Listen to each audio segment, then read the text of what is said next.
ഒരു ഒപ്പിന് 500 കോടി രൂപയുടെ വില. 2000 വർഷം മുമ്പ് നമ്മുടെ കേരളത്തിലെ ഒരു തുറമുഖത്ത് നടന്ന ഒരു ബിസിനസ് ഡീലിൻ്റെ കഥയാണിത്.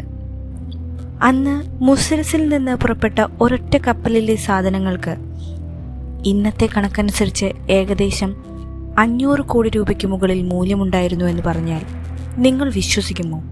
റോമൻ സാമ്രാജ്യത്തിൻ്റെ സാമ്പത്തിക അടിത്തറ പോലും നിയന്ത്രിച്ചിരുന്ന ആ പഴയ കേരളത്തിൻ്റെ പ്രതാപം എന്തായിരുന്നു? മുസിരിസ് പരമ്പരയുടെ 2ാം ഭാഗത്തിലേക്ക് എല്ലാവർക്കും സ്വാഗതം. ഏകദേശം 1800 വർഷങ്ങൾക്ക് മുൻപ് മുസിരിസിലെ ഒരു വ്യാപാരിയും ഈജിപ്തിലെ അലക്സാൻഡ്രിയയിലുള്ള ഒരു ധനികനും തമ്മിൽ ഒപ്പിട്ട ഒരു കച്ചവട കരാറാണ് മുസിരിസ് പാപ്പിറസ്. ഈജിപ്തിലെ നൈൽ നദിക്കരയിൽ നിന്ന് കണ്ടെത്തിയ ഈ രേഖ ഇപ്പോൾ ഓസ്ട്രിയയിലെ വിയന്നയിലുള്ള നാഷണൽ ലൈബ്രറിയിലാണ് സൂക്ഷിച്ചിരിക്കുന്നത്. ഈ രേഖ പരിശോധിച്ചാൽ അക്കാലത്തെ വ്യാപാരത്തിൻ്റെ വലിപ്പം കണ്ട് നമ്മൾ അമ്പരന്നു പോകും.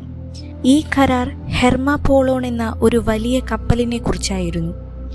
ആ കപ്പലിൽ മുസിരിസിൽ നിന്ന് കയറ്റി അയച്ചത് ടൺ കണക്കിന് ആനക്കൊമ്പും കുരുമുളകും വിലപിടിപ്പുള്ള തുണിത്തരങ്ങളുമായിരുന്നു.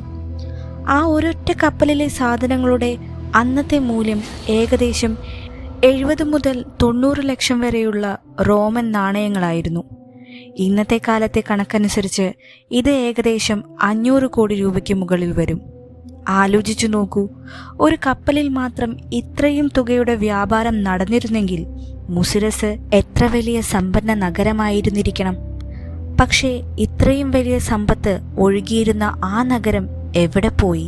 ഇന്ന് ആഗോള കമ്പനികൾ നടത്തുന്ന ബിസിനസ് ഡീലുകൾ 2000 വർഷം മുമ്പ് നമ്മുടെ കേരളത്തിൽ ഒരു കപ്പലിൽ നടന്നിരുന്നു എന്ന് കേൾക്കുമ്പോൾ അത്ഭുതം തോന്നുന്നില്ലേ? നമ്മുടെ ചരിത്രം നമ്മൾ വിചാരിക്കുന്നതിലും എത്രയോ മുകളിലാണെന്ന് ഈ 500 കോടിയുടെ കരാർ തെളിയിക്കുന്നു. പക്ഷേ കഥ ഇവിടെ അവസാനിക്കുന്നില്ല.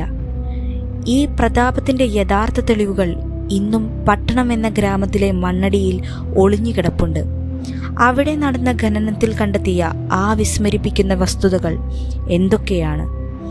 മുസിരിസ് വെറുമൊരു കഥയല്ല എന്ന് തെളിയിച്ച പട്ടണം ഖനനത്തിലെ ആ ഞെട്ടിക്കുന്ന കണ്ടെത്തലുകളെക്കുറിച്ച് നിങ്ങൾക്ക് അറിയണമെങ്കിൽ പാർട്ട് 3 എന്ന് കമൻറ്റ് ചെയ്യുക. വീഡിയോ മിസ്സാകാതിരിക്കാൻ ഇപ്പോൾ തന്നെ സബ്സ്ക്രൈബ് ചെയ്യുക. മുസിരിസ് എന്ന ഈ മഹാസാമ്രാജ്യം പ്രളയത്തിലല്ല, മറിച്ച് മറ്റെന്തെങ്കിലും കാരണത്താലാണോ തകർന്നതെന്ന് നിങ്ങൾ കരുതുന്നുണ്ടോ? നിങ്ങളുടെ അഭിപ്രായങ്ങൾ താഴെ കമൻറ്റ് ചെയ്യൂ. ഏറ്റവും മികച്ച കമൻറ്റുകൾ അടുത്ത വീഡിയോയിൽ ഞാൻ ഉൾപ്പെടുത്തുന്നതായിരിക്കും. മറ്റൊരു വീഡിയോയുമായി നമുക്ക് വീണ്ടും കാണാം.